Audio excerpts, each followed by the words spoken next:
detect if you are being scammed or not. So I just got this email which claims to be from Apple, but look at the email that it came from. Clearly a scam.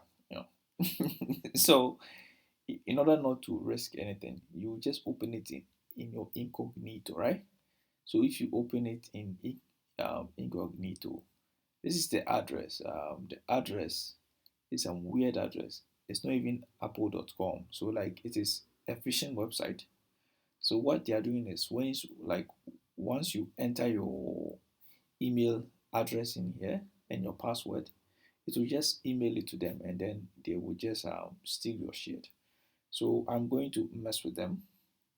I'm going to see which endpoint it is sending the addresses to, and then I will create a Python script that will just send like a shitload of fake emails and names to them, and then just mess them up.